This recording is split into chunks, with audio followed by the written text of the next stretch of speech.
And I can tell you, truly, I was really ready to leave, and it was really out of courtesy to her and my two friends that she handed us each one of Jim's poetry. And I read the poetry, and when we left, I said to my two friends, "What did you think?" And their reaction was exactly like mine, which was, it was totally and completely off the chart. And to think that he had written it when he was 16 or 17 or 18 years old was really phenomenal. And so the poem that I was handed was called Timeline of a Faggot. And after a couple of years, I got to know Jim's mom and his 6 siblings. And he was particularly close to one of his siblings, and I asked her, "Do you know anything about Timeline of a Faggot?"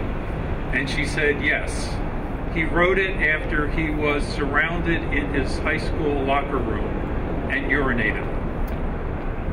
Jimmy actually started here at the University of the Arts and really only made it through about 1 month of his freshman year because, unfortunately, Jimmy was already too damaged by the experience of homophobia that he had encountered as a teen.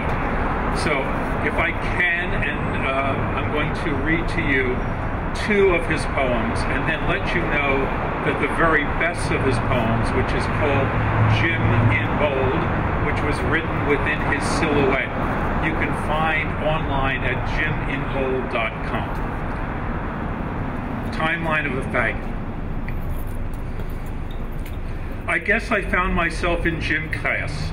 I was kind of forced into this role, didn't have a chance to hesitate, of a fleeting moment to look back and rinse off the soap scum. I was thrown out of the shower, thrown down to the floor, dethroned with the name Sissy. Next came my dumb confession that I couldn't kick the balls, but I could probably find another use for this golden rope, not used to climb or rise to higher levels. I could use this to tack up my latest tag, fairy. Another step in rising above it may be more like overcoming, maybe, of trying to be butch, but I really condescend as I extend my longest finger and walk the shuttle run. I break taboos like mirrors and get a flashy fist in my face and returned the favor to my favorite Jock 4 that a closer to politically correct nickname came my way, Homo. Then I knew it was time for war. I bought all my new armor and a punk rock attitude, sinking fast to an all-time low. With every howl and prank I threw their way, it made me feel so good. My machete in hand, cutting up their egos with my acid tongue. And when they started waging war, I didn't even flinch when they called me faggot. The hardest piece to put together is waking up, realizing you're lost yourself to whispers, then slowly a crescendo kicks in with Muhammad leading the way to my lost full moon. It shakes and rattles me, but I don't worry about tremors or earthquakes. I just sit back, pop laxatives, and howl with newfound lips to a concrete city of angels. Single, gay, male. That's me. And the last of the 2 I'm going to read is, I saw horses last night. I saw horses last night. I was so close to being a cowboy I could feel the straddle of my legs wrapped around leather saddles. I felt breezes swooshing and swimming past me. As I imagined the ride, I saw horses last night coming in all directions, just like Patti Smith said they would. They surrounded me, my Prozac protectors, doling the knives and my 9 lives so that I could concentrate on just one. I saw horses every night, running through the city, spiraling me toward whatever. I saw horses, black, yellow, white, gray, purple, orange, pink, blue, green, red. Maybe I can lasso one and ride away. Jimmy, you may be gone, but you are not forgotten. Thank you.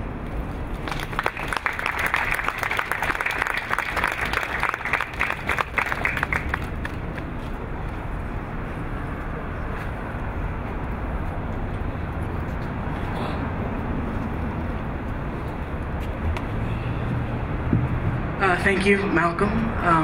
Up next is Monique Hankerson going to read President Buffington, our president of the university, unfortunately could not be here until much later, so he sent ahead something that he wrote for the occasion, and here to read it for him is Monique Hankerson.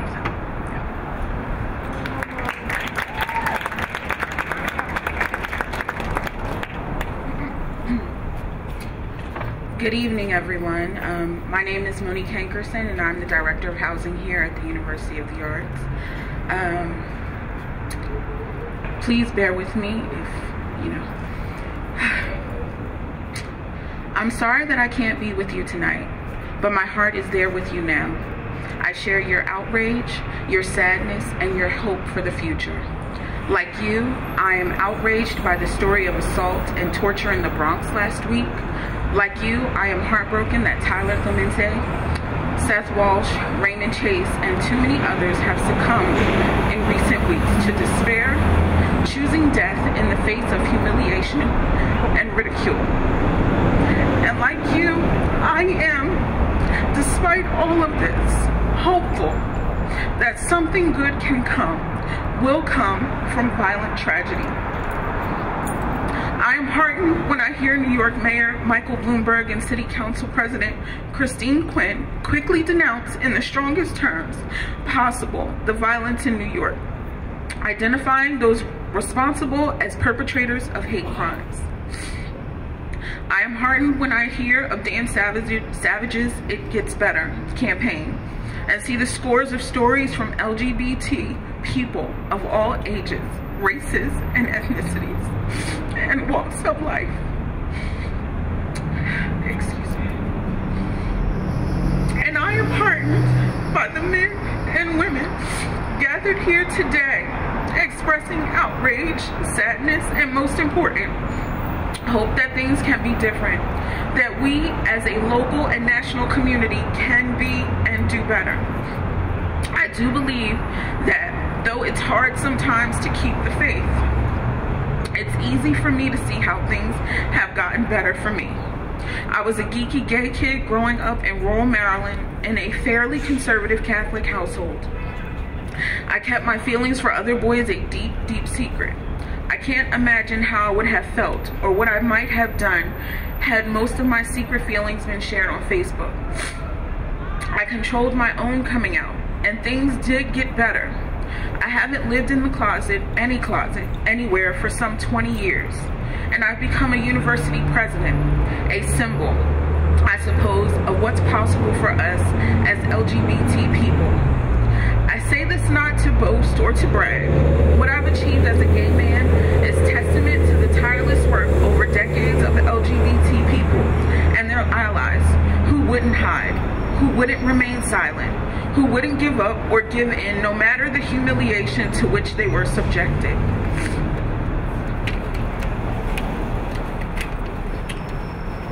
And this is what I've taken away from my experience and from this community's recent experiences. Yes, things get better, but they do not get better inevitably. They do not get better because the world naturally evolves and people naturally become more tolerant and accepting and loving. Things get better because we fight, because we do not surrender, because we refuse to accept that things must remain as they are. Things get better because we believe in our capacity not to just change minds, to persuade, but because we are prepared to insist on our own rights, on our right to exist, to express ourselves, to say that we love someone who is of the same gender as ourselves, to assert that sex is good and beautiful and not sinful or embarrassing. This is how and why things get better. This gathering tonight is how and why things get better, because people have gathered publicly to say loudly that we are outraged, that we are saddened, and most important, that we are hopeful and confident in our ability to change this world for the better.